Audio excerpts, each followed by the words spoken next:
it's all about the clap back. Get your boss whack, Premier's funeral on Snapchat. You now tuned into the bag. What's good, y'all? Fisk Vegas, the hardest voice of sports. Go ahead, hit that like button and subscribe to the Fisk while you at it. Y'all know what time it is. If you ain't with it, you best get with it. Now let's rock. Listen, week 6 power rankings, baby. I'm doing them a little late this week, honestly, just because it threw me off. Having that Tuesday night game, it threw me off. And then yesterday, I kind of got caught up being banned from Twitter. So my bad, y'all. I should have gave y'all this yesterday, but I'm not gonna lie to you. Yesterday, whatever. I don't even want to talk about it. But I'm not mad I got banned off Twitter, but I run a news channel for y'all. I want to be one of the first YouTubers to give y'all videos. So it really broke my heart that I'm banned on Twitter, and if it wasn't for my live stream, I would have never known that Le'Veon Bell signed with the Chiefs. So, I'm in the process of trying to get my Twitter account back. Even if they don't let me tweet, just let me see the damn news and get my alerts from Schefter and stuff. But that ain't the point. The point is, I'm giving you my power ranking video today.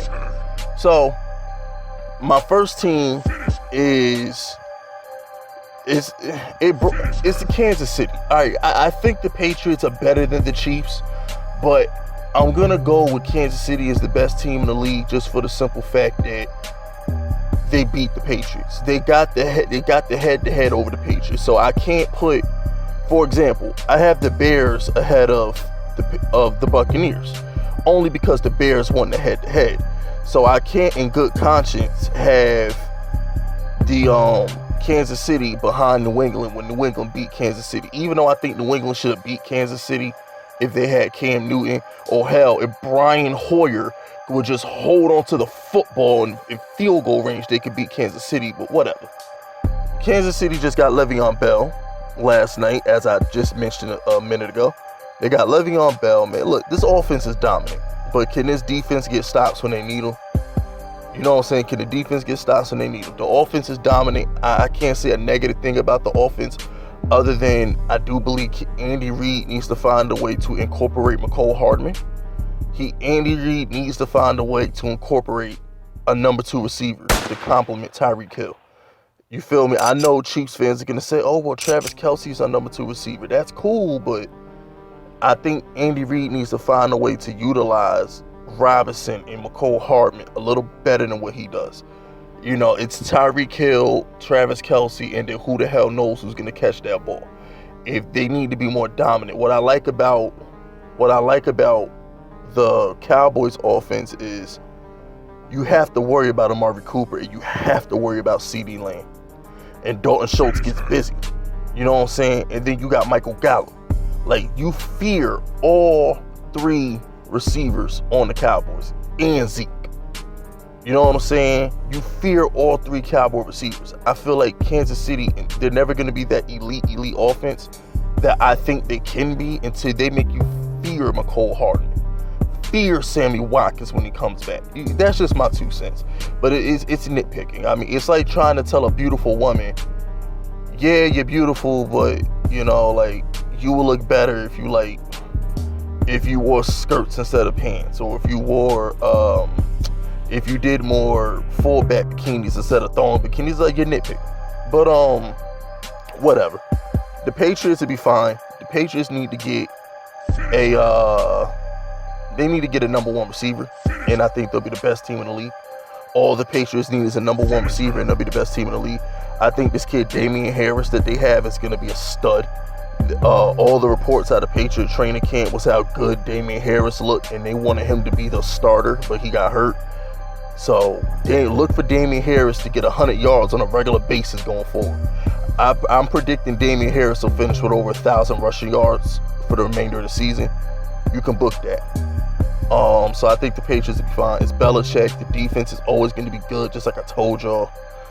Pittsburgh speaks for themselves. I think what's hurting Pittsburgh right now is they had to sit back because of the, because of Tennessee, because Tennessee couldn't keep they stuff together.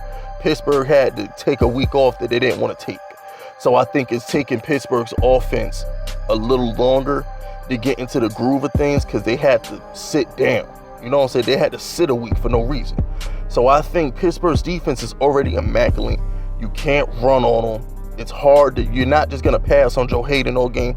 I think what's hurting Pittsburgh is they just got to get Big Ben more reps. Deontay Johnson, he got to stay healthy. Chase Claypool is an animal. So they're going to have Claypool, Deontay Johnson. I think they're trading Juju, but that's none of my business. I still think they're going to trade Juju, but that's none of my business. Would it shock y'all if Juju ended up in New England? If New England came to the Steelers right now and said, we'll give you a second round pick today, hell, maybe even a first round pick today for Juju. I know they're heated rivals, and I get that, but they got to take that deal. I'm sorry. I know the Patriots are your heated rivals, but you're not paying Juju. You see how good Chase Claypool is? They are not going to pay Juju Smith-Schuster. They will draft another receiver before they pay Juju. I'm telling you. But that's just my 2 cents. Or if I'm the Patriots, I'm trying to get Adam Thielen. I know Adam Thielen and Bill Belichick had a falling out, but, you know, Patriots need some kind of number 1 receiver. Also, I really do like Seattle. I think Seattle's defense is going to fall in place eventually. It's Pete Carroll. They got Jamal Adams. They got Dunbar. They got Griffin. They got Bobby Wagner, bro. Like, the defense in Seattle will fall in place eventually. And when that defense falls in place, they're probably going to be the best team in the league. They're going to be the best team in the league. I'm really think Russell Wilson, I might have to go with Russell Wilson might be the best quarterback in the league. I might do a separate video on that, but Russell Wilson might legit be the best quarterback in the league right now. I mean, this guy's amazing. He's just amazing.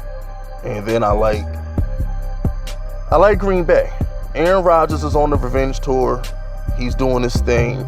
Only thing I think Green Bay is missing is the prove it. I just need to see Green Bay beat good teams. That's all. I know they beat the Saints, but what I mean by Green Bay, I need to see you prove it is when it comes to Green Bay, do it in the playoffs because they just won 13 games and they're on pace to win another 13. So when it comes to Aaron Rodgers, I've seen him flame out. Well, I've seen his defenses flame out so many times in January. I'm going to put some respect on the Packers' name, and it's going to be hard to get the Packers out my top 5. But when I think of the Packers, I think long term. It's kind of like the Patriots. The Patriots, I know long term, Belichick's going to go on a run with this team. This team's going to win 12 games. They are. Long term, the Patriots will be ready for January. Can you say the same thing about the Green Bay Packers? That's my thing. Can you say the same thing about the Green Bay Packers? Long term, can you trust that they'll be good? So they're good now. They're great now. Don't get it twisted. But long term, can you trust them? Also, the Saints. Saints look good. My beef with the Saints is they got to get it together on defense. Saints got to get it together on defense. They got to get it together on defense. That play they gave up to Mike Williams, he caught that on 2 people. He caught that on Marcus Lattimore and a safety. I don't know what safety was it. I don't know what safety he caught on, but he caught it on 2 people. They can't continue to give up big plays. The Saints got to fix that. Drew Brees, when he gets Michael Thomas back next week, he'll be fine. I already told you I put the Bears ahead of Tampa Bay because Tom Brady, he too old to know what down it is. And, you know, that's pretty much it. I like the Rams. I think the Rams defensively have been great. I still think they need one more outside rusher to complement the inside presence of Aaron Donald. But the Rams is fine. I told y'all the Rams would be fine. All in all, that's pretty much my power rankings, y'all. I will see y'all next week with another power rankings video. Bills, I don't believe you. The $3 bills are still not in my top 10. You can hate it or love it. It ain't my problem. Bills Mafia, y'all don't want no smoke. That's it. That's all, though. Subscribe to the unit if you're rocking with me. My name is Fisk Vegas, and I approve this message.